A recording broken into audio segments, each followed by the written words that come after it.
Velavan Tamil YouTube நேயர்களுக்கு வணக்கம். நாம் இன்று திருநாளை போவார் என்று போற்றப்பெறுகிற நாயனாருடைய வரலாற்றை சிந்திக்க இருக்கின்றோம். நம்முடைய நம்பி ஆரூரர் திருத்தொண்ட தொகையில் செம்மையே திருநாளை போவார்க்கும் அடியேன் என்று போற்றுகிறார். தில்லை திருத்தலத்தில் கூத்தப்பெருமானை சென்று தொழுவேன் என்ற உறுதியோடு நின்று அந்த உறுதிப்பாடு காரணமாக சென்று தொழுதவராகிய நம் நாயனாருக்கு அடியேன் என்று குறித்திருக்கிறார்.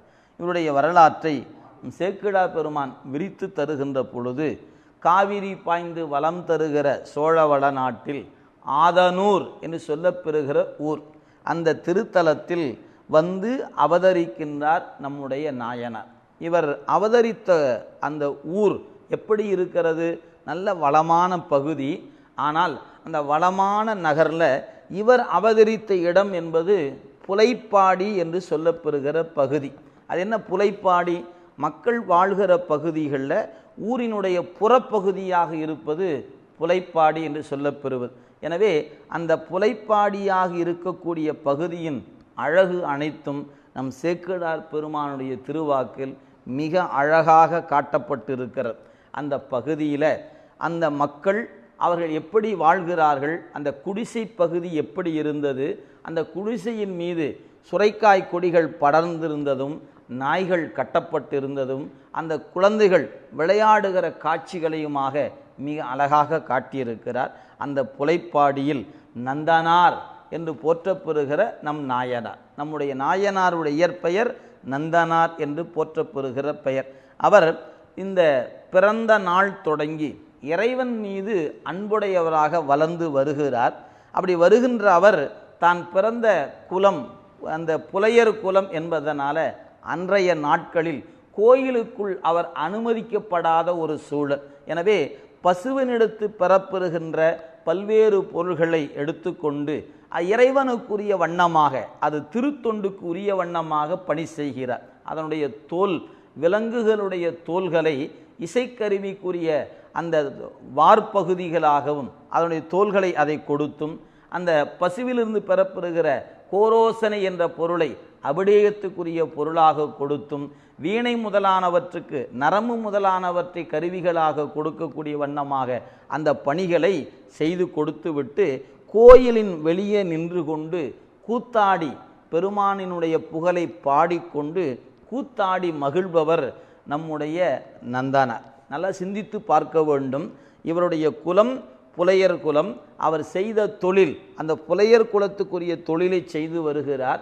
எனவே அப்படி செய்து வரக்கூடியவராக நின்றாலும் கூட இறைவன் மாட்டு கொண்ட அன்பு காரணமாக அந்த புலையர் தொழிலில் வருகிற வருவாயை அவர் ஏனையவற்றில் இந்த கோயில்களுக்குரிய வண்ணமாக சில பணிகளையும் புலைத்தொழில் காரணமாக வருவற்றை வீட்டுக்குமாக அவர் பயன்படுத்தி வருகிற நிலையில் தொண்டு செய்து கொண்டே வருகிறார். ஒரு நாள் நம்முடைய திருப்புன்கூர் என்ற திருத்தலத்துக்கு வருகிறார். வந்து இறைவனை காண வருகிறார்.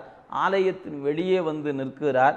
இறைவன் மறைத்து இருக்கக்கூடிய சூழலை பார்க்கிற மனம் வருந்தி பெருமானே தங்களை காண வேண்டும் என்று கருதிய பொழுது இறைவன் நந்தி விலகி இருக்குமாறு பணிக்க நந்தி விலக நம் பெருமானை பார்த்து மகிழ்ந்தார் நந்தனார். அது மட்டுமல்ல, ஆலயத்தை வளமாக வருகிற பொழுது ஒரு பகுதியில் பள்ளமாக இருப்பதை கண்டார். குளம் தொட்டார். குளம் வெட்டி அமைத்து வழிபாடு முடித்துவிட்டு தம் பதிக்கு வந்துவிட்டார். சில நாட்கள் கடந்த பிறகு அவருக்கு ஒரு நினைவு இடையறாது வந்து கொண்டே இருக்கிறது. தில்லையில் ஆடுகிற பெருமானுடைய திருக்கூத்து தரிசனம் காண வேண்டும் என்ற நினைப்பு வந்தது. அது வலிமை பெற்றது. எனவே பார்ப்பவரிடத்திலெல்லாம் நாளை நான் தில்லை போவேன், நாளை தில்லை போவேன் என்று சொல்லிக்கொண்டே வருகிறார். பார்ப்பவர்கள் எல்லோரும் கேட்டார்கள், ஏப்பா நீ நாளை போவேன் என்று சொன்னியே, நேற்று ஏன் இன்னும் போகலையானார். நேற்று நாளை போவேன் என்று சொல்லி இருக்கின்றாயே என்று கேட்ட பொழுது இப்போது சொல்லுகிறேன் நாளை போவேன் என்றார். இப்படி ஒவ்வொரு நாளும் நாளை போவேன் நாளை போவேன் என்று சொன்னதுனால இவருடைய பெயராகிய நந்தனார் என்ற பெயர் மறைந்து போயிற்று. நாளை போவார் என்ற பெயரே இவருக்கு அமைந்தது. இப்படி நாளும் சொல்லி கொண்டிருந்தவர் ஒரு நாள் இறைவனுடைய கருணை உள்ளத்திலே உணர்த்த தன்னுடைய ஆதனூர் என்ற ஊரை விடுத்துவிட்டு தில்லை நோக்கி வருகிறார். ஊரின் எல்லைக்கு வந்து நிற்கிறார். 3000 அந்தணர்கள் வேள்வி தீ வளர்க்கின்ற அந்த வேள்வி புகையை காணுகிறார். இந்த திருத்தலத்தின் உள்ளே நான் எப்படி போவேன் என்று சொல்லி மனத்தில் அச்சம் உடையவராக இரவும் பகலுமாக கூத்தப்பெருமானை நினைந்து அந்த ஊரை வலமாக வருகிறார். தில்லைக்குள் இவர் உள்ளே செல்லாமல் புறப்பகுதியில் புறநகர் பகுதியை வலமாக வருகிறார். அப்படி வந்து கொண்டிருக்கக்கூடிய நிலையில் ஒரு நாள் இறைவன் அந்த தில்லைவாழ் அந்தணருடைய கனவிலே தோன்றி, என்னுடைய தொண்டன் ஒருவன் இங்கு வர இருக்கின்றான், நீங்கள் வேள்வி தீ வளர்த்து வையுங்க அப்படின்னு சொல்லிட்டார். அவன் அந்த தீயில் மூழ்கி எழுந்து வருவான், எம்மை வந்து சேருவான் என்று அருள் செய்ய தில்லைவாழ் அந்தணர்கள் தீ வளர்த்து வைத்திருக்கிறார்கள். அது மட்டுமல்ல, நீ சென்று அவரை அழைத்து வாரும் என்று பணித்தார். அதுபோல நம் நாயனாருடைய கனவிலும் இறைவன் வந்து உணர்த்த, உன்னை வந்து அவர்கள் வரவேற்பார்கள் என்று சொல்ல நாயனார் காத்திருக்க தில்லைவாழ் அந்தணர்கள் நம் நந்தனார் எடுத்து வந்து பணிந்து தில்லைக்கு வருமாறு வேண்டுகிறார்கள். இறைவன் கருணை நினைந்து வருகிறார். அப்படி வரும்போது அந்த தீ வளர்க்கப்பட்டு இருக்கிறது. நாயனார் நின்று கொண்டு நிற்கிறார். இந்த உடம்பு புலைப்பாடியிலிருந்து வளர்ந்த உடம்பு, இந்த உடம்போடு நான் தில்லை எப்படி செல்வேன் என்று அவர் தன் மனத்தில் நினைந்து கொண்ட காரணத்தினால் இறைவன் சொன்னார், இந்த வேள்வி தீயிலே மூழ்கி எழுந்து வா என்று சொல்ல தீயில் மூழ்கி எழுந்தார். எழும்பொழுது அவருடைய உடம்பு அந்த புலைப்பாடிக்குரியதாகிய உடம்பு மறைந்து இவர் எந்த உடம்பு உயர்வானது என்று கருதினார், ஒரு யோகியின் உடைய உடம்பாக, முனி புங்கவர் என்று சொல்லக்கூடிய தோற்றமுடைய உடம்பாக அவருக்கு அந்த உடம்பு மாற்றம் பெற்றது. தில்லை பெருமானை நோக்கி வேகமாக வருகிறார். சென்றவர் அப்படியே பெருமானை கண்டார், அவரோடு கலந்து விடுகிறார். சிந்தித்து பார்க்க வேண்டும்.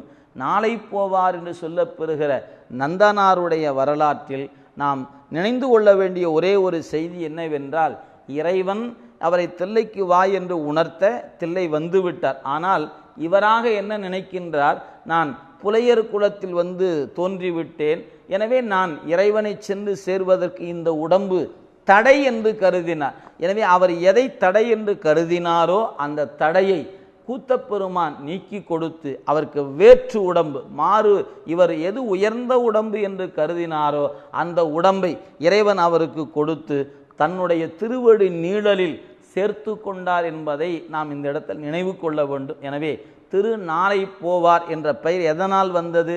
திருவாகிய தில்லை திருத்தலத்துக்கு நாளை போவேன் நாளை போவேன் என்று சொல்லி சொல்லி அவர் சொல்லி கொண்டிருந்தார். ஒரு நாள் வந்து சேர்ந்தார். எனவே திரு நாளை போவார் என்ற பெயர் அதன் காரணமாக அமைய பெற்றவர் என்பதை சொல்லி நந்தனார் என்ற பெயர் மறைந்து திருநாளை போவார் என்ற பெயரை நிலைத்து நிற்கிறது. நாமும் ஒரு நாள் தில்லை சென்று கூத்தனை காண்போம் என்று சொல்லி அன்பர் பெருமக்கள் நாம் மீண்டும் இன்னொரு வரலாற்றோடு சிந்திப்போம்.